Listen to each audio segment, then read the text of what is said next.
Obama is becoming an election denier, and you know, what you don't say. I mean, Weird. I didn't think he was going to be the guy that's going to be an election denier. Is this entire video, Rob? Yes, sir. Obama is suddenly very concerned about what the party in power can do to rig elections and weaponize the government against perceived political enemies.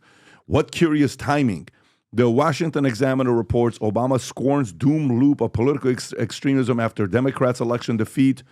Former Barack Obama criticized the political doom and loop created by politicians who portrayed their opponents as enemies to be vanquished just weeks after he warned voters about now President-elect Donald Trump while campaigning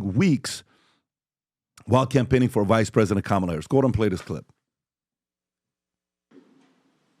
There are going to be times potentially when one side tries to stack the deck and lock in a permanent grip on power. Can't even get the shit out of his mouth. Either by actively suppressing votes or politicizing the armed forces or using the judiciary, that's insecure, the criminal justice system to go after opponents. Look at the eyes. He doesn't believe it. I never saw him pause And in like those that. circumstances, Very pluralism does not call for us to just stand back and say, well, I'm not sure. That's okay. Looks weak. In those circumstances, a line has been crossed, and we have to stand firm. Firm. Yeah, by the way, he does not look strong. He looks like defeated and weak, Pat. That guy, and by the way, he's unoriginal, Tom. And you talked about this before. He stole the tack. He took a page right out of the Nazi minister propaganda, Joseph Goebbels' book, accused the other side of which you are guilty. And we talked about it on the other podcast. They need to check. I want to know your thought on this. These are the expired Democrats. This whole rhetoric that this guy's been doing when he was talking to the young black voters, he's like, "You got Kamala's black. You guys have to vote for Kamala." It's like the shock of why they're losing everybody. It's not just left. Everybody's moving away from these people. If we're going to be honest, this has become the party of hypocrites. Okay, they're the actual racists. They're the corrupt ones. They're the ones that cheat elections. All right. They want young children to chop off their genitalia, and these are facts. They want to have them mutilate themselves. They want men and women's sports. Facts. This is only a left thing. Men and women's sports. Men and women's sports. They want open borders. They want to use lawfare. Look at what he's talking about, Chang. They're the party that literally weaponized the Department of Justice, the FBI, to go after Donald Trump. The guy even got shot in his head. This type of attitude, this is done. And I just want to know, Chang, are they not going to move on from these people? Let me say something before we go to Cenk. Yeah. Okay, I'm going to say something. I'm going to go to Tom and Adam, and then I'm going to go to Cenk. Let me explain to you what you're just saying right now, which is very important. Okay, so watch this. Watch this. He may have just had the worst loss of his career. Correct.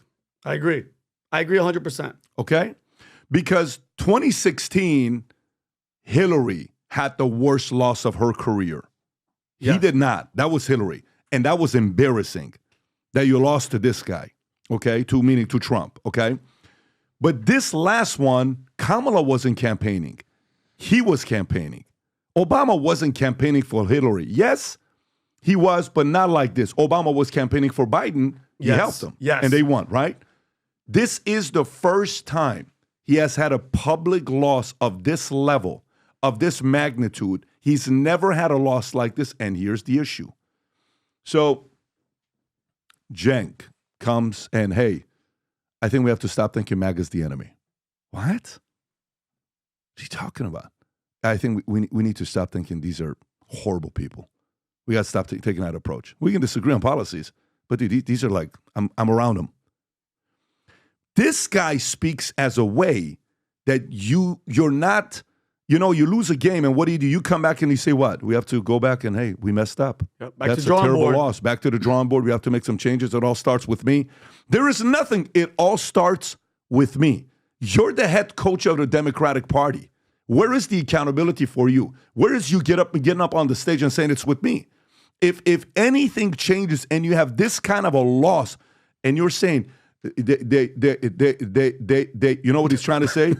He's trying to say, in a way, because legally, yes, they're going to probably flip one more seat for Supreme Court. Mm-hmm. That's what he's trying to say, but he's saying it in a way to make it seem like it's illegal. It's not. Mm-hmm. He's doing it in a legal way, but you're just not happy about it because that could be a 20 years of Supreme Court and logic having some kind of control. Tom, what are your thoughts on what Barack is saying here? When I saw that, I thought to myself, there's influencing and there's leading.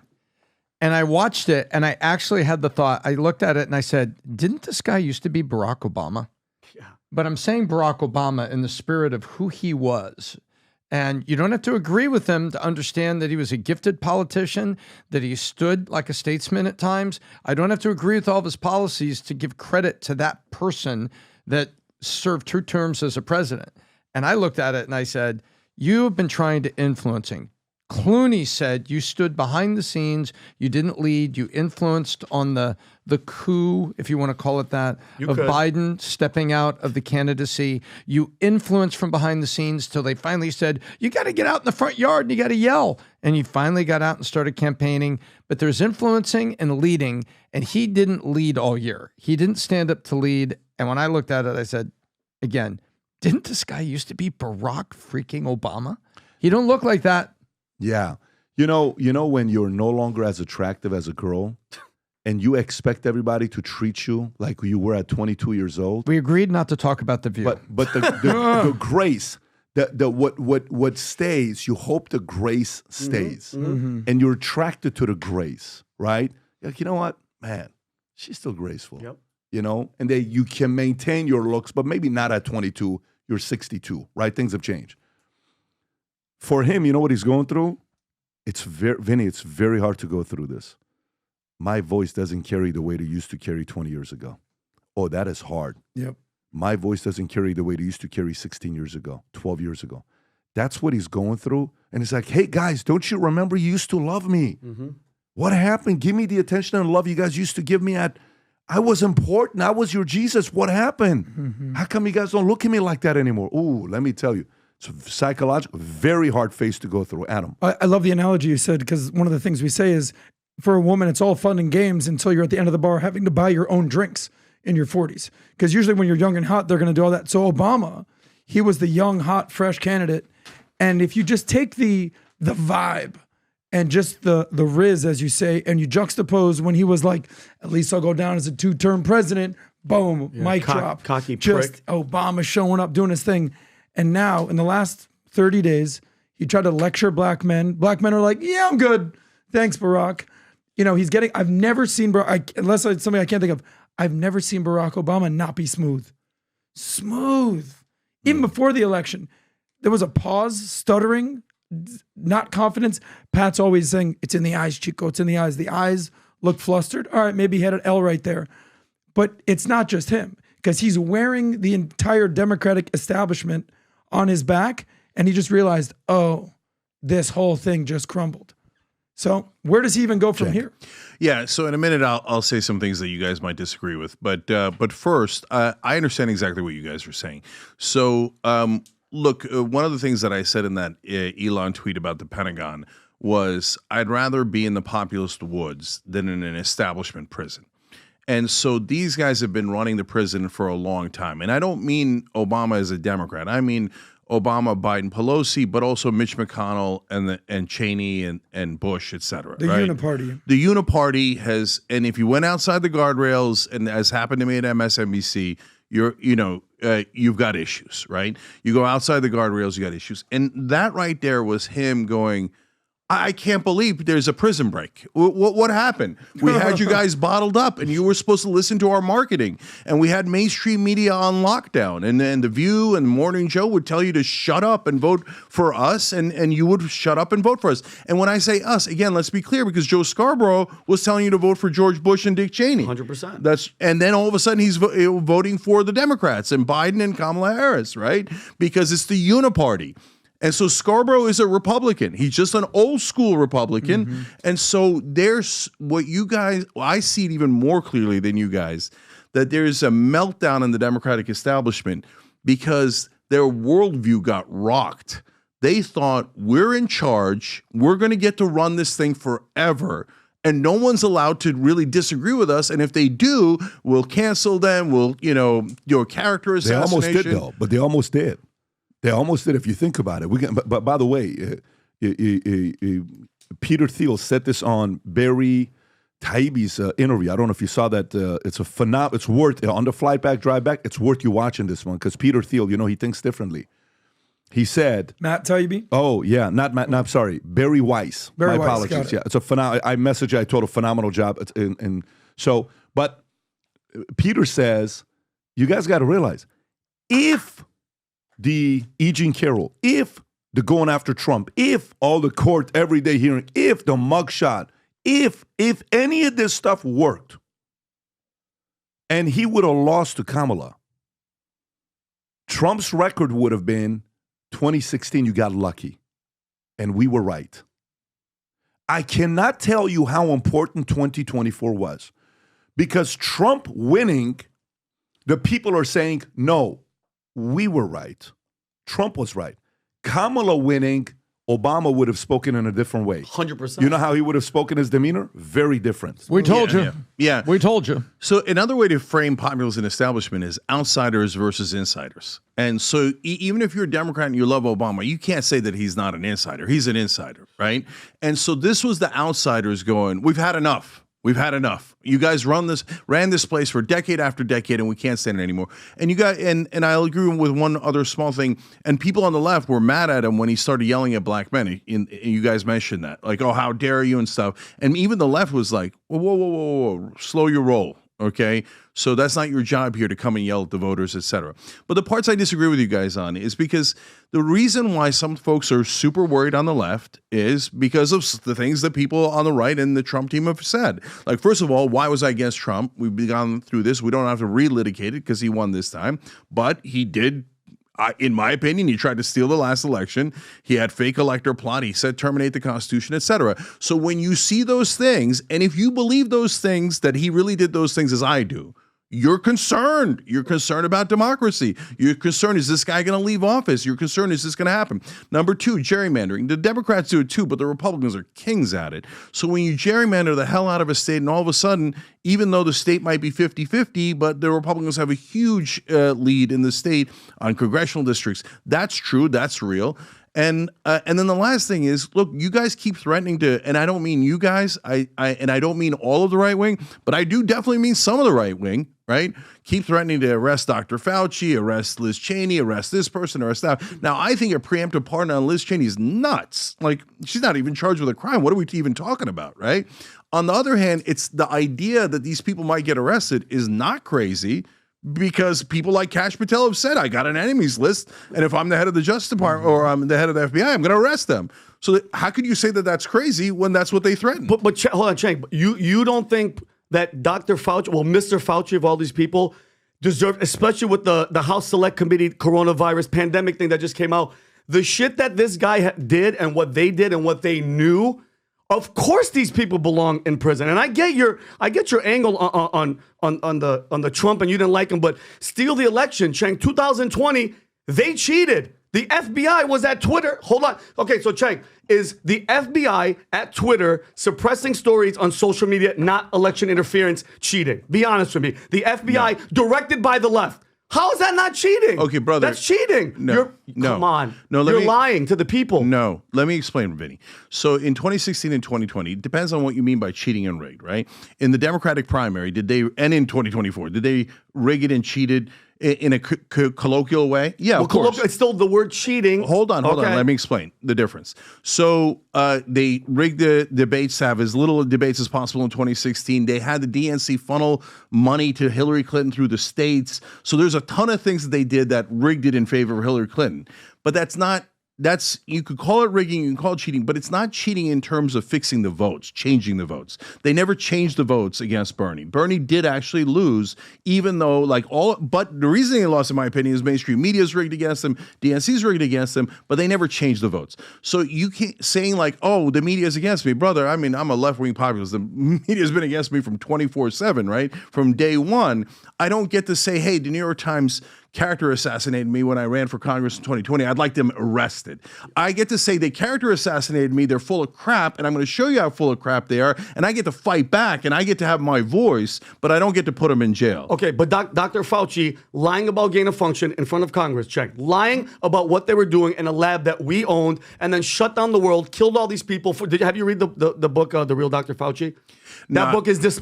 Check. If you haven't, read that book to know exactly who this guy is. That's step one. Number two, and Pat, I think we're going to get into the stories of what the select committee talked about. But Cheng, if you knew that they were doing gain of function and this thing leaked, and you were responsible for it, and you lied in front of Congress, you lied. It's a fact. He lied, and people are dead. I have friends, Cheng, that are vaccine injured, not that long COVID bullshit. Vaccine injured. One of them is in this building. She's affected by it. That guy doesn't belong to go to prison. He belongs in jail, 100%. So hold on, Cheng. None of them deserve prison. Nobody that has effed up this guy. They've been cheating since 2015. There has to be accountability, Cheng. We deserve that. No, so a couple of things here.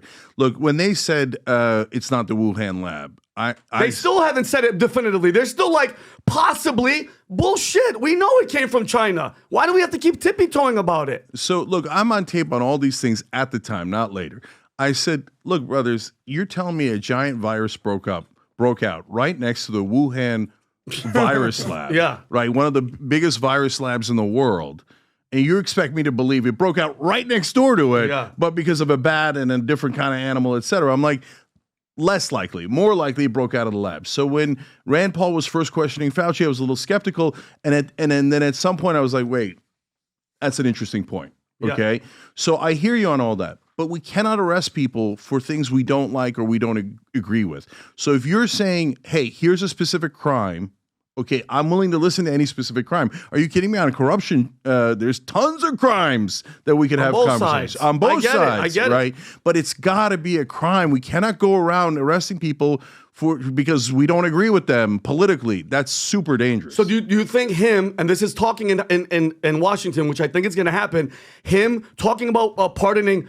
So here's the thing. Why would you want to pardon Adam Schiff, Dr. Fauci, and Liz Cheney, of all people, unless they've done, it's not Trump's coming after them, because this whole Trump, the boogeyman coming after Cheng is bullshit, because it's the left. But you the just left, said arrest Dr. Fauci. No, me personally, from the shit that he's done, especially with 1,000%, because people have died because he lied. Plain and simple. But do you get that that's freaking people out? Like, you guys are freaked out that Trump was arrested. That's freaking out the Democrats. And when you guys start talking about arresting people, we did good. Let them be freaked out. To hell with all of them. Because we want accountability. The guy won. I love everybody was shocked. You don't like Trump because of the personality, Cheng. You say, he's a con man, he's a crook, he lies.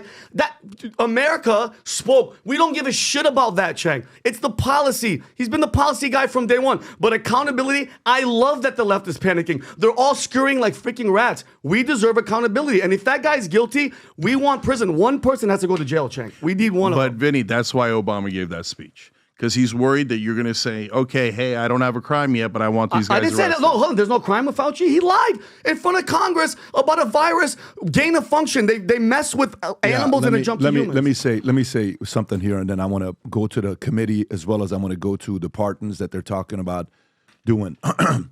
When you think about why, to me, when I rank the events that helped Trump win in a landslide victory, and landslide, the majority is, you're right, the Republicans rarely win the majority, but he won, and that's a big victory for them to get that. It's the 7 states is really what it is for me, and the plus minus of all states. That's kind of how I look at it when I think about it. I think Musk is number one. But I think that day when Bobby walked out at the Turning Point USA event and he got up and he said, I'm here now. And I asked myself, why are so many people fans of Robert Kennedy Jr.? Why is it? Actually think about it. He was an environmental lawyer. Give me one thing about environmental lawyer he did that you still remember to talk about. Most people don't know that. You know what I'm saying? Like, imagine. Yeah, I do, because I knew Bobby earlier. But what I'm saying is you do, but it's just your world. But the average guy doesn't know. It's like, what are you talking about, right? But if you ask the average guy right now, hey, what's the one thing about Bobby and why you support him? They're going to bring up that Fauci book. By the way, that Anthony Fauci book he wrote in November of 2021-ish got 26,000 reviews, and he got those 26,000 reviews very quickly. Fauci stopped the world. Fauci hurt a lot of people. Fauci manipulate and use this power in ways that was disgusting, and it was unattractive. And by the way, my concern isn't like, look, do I want to see Fauci go back to jail? No. What they did to Nixon, not go back to jail. I don't know if he's been to jail. Go to jail. Yeah. Nixon, Watergate. Was that good for America? Yeah, because it got a crook out of office. Okay. I believe that's exactly how people feel about Fauci. They believe he's a crook. And he needs to be held accountable. And history needs to write that he's a crook. Look at the way you responded about Nixon. That movie needs to be made the same way Anthony Hopkins played Nixon. Somebody needs to play Fauci and show the dark side of this man, what he did to America. Okay, good. Not jail. To me, pure account. That's all I care. I don't care whether you go to jail or not. He's an 82, 83-year-old man. Yeah. Go do your thing and get away and write a book and, give the argument how sexy you are to Guardian, newspaper, and whatever you want to do. Go out and do it. For me, it's purely what they did to Nixon. And what Nixon did is 1/10 of what this guy did with this, in my opinion. I think there needs to be a level of accountability for that. Everybody is on the mindset of future looks bright, and we've been saying this for a few years. We want 1 million people to wear the gear future looks bright. If you notice one thing, I was sitting down with a few different people. The most common question being asked for me this week was, Pat, how come you don't take sponsors anymore? I said, because we want to represent what we believe in. I don't want to get here and tell you, go use this tool to shave yourself and all this other stuff, and we take $500,000 or go buy this Bitcoin or crypto or tool. That's not us. But you know what we do believe in? Our stuff that we do. If I represent any other sponsorship, it's because we love their product and we use it. Right now, Future Looks Bright, new hats just came out. These will go on. I guarantee you, when you see this thing here, and it's in front of you, and you see the 3D, you're going to see how many compliments you get of these Future Looks Bright gear that came out, the black and red, the green and white, the PBD Podcast one here that says Future Looks Bright, Valuetainment on the side. Vinny has the, which one is that, Vinny? It's a flat brim. Flat brim, the white with the PBD Podcast. The green is insane with the green and the white and the bottom Future Looks Bright. Go place your order. The first 100 people that place an order on these new hats will get a Future Looks Bright mug that is here. The first 100, this will be sent to you. Place your order. Go to vtmerch.com. If you enjoyed this video, you want to watch more videos like this, click here. And if you want to watch the entire podcast, click here.